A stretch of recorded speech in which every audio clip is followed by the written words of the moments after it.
This is a Semi Riven Black Slate floor which had been installed throughout much of the downstairs floor at a property in Bentham, which is right on the eastern edge of Lancashire.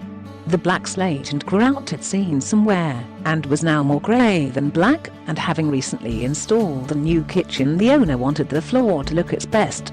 Rough stone can be especially hard to maintain if the wrong sealer has been applied.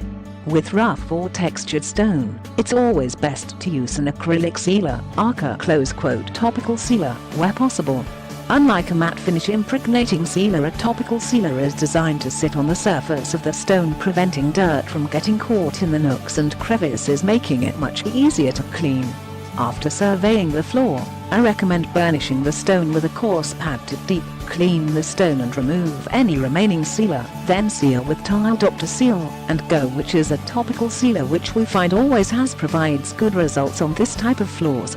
Happy with the price and keen to get the floor renovated, we were given the go-ahead and scheduled a date to return to do the work. The last thing we want to do is cause any damage to their beautiful new wooden kitchen.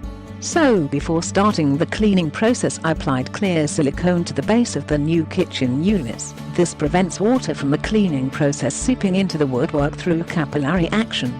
To get the tiles clean, we burnished the stone floor with a coarse 200 grit diamond pad fitted to a buffing machine running at slow speed and using water for lubrication.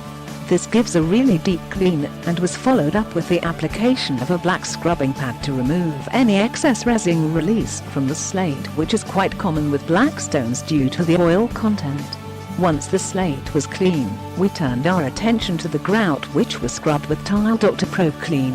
The floor was then rinsed with water and the soil extracted with a wet vacuum. Once done, the floor was left dry out. Whilst at the property, we managed to resolve a problem with a poorly laid slate tile in the hallway which the customer had often tripped over, so much so they had covered it with a rug, which was fine, but you couldn't see the slate. Rather than lift and relay the tile, I managed to cut back the surface of the stone with a handheld flex machine using several different diamond grits. You can see from the pictures how this looks before, during, and after the seal. A further advantage of treating the stone in this way is that the slate takes on a more polished finish as the rough texture is cut back. The results speak for themselves, and the customer certainly won't be tripping over the tile from now. With no further need for the rug, they can get the full benefit of the slate floor. The floor was left to dry off overnight, and we returned the following day to apply a sealer, first checking the floor was dry using a moisture meter. All was well, so we started to apply the first of several coats of Topical Seal and Go. It was a large area across multiple rooms, so it took some time before the job was complete. The sealer added a lovely subtle sheen to the floor and restored the black colour in the slate. The grout was also much cleaner, and floor looked transformed from the grey dull appearance we first experienced.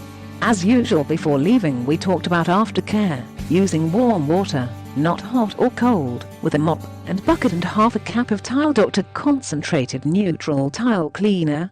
Using the correct cleaning product will ensure they get maximum life out of the sealer.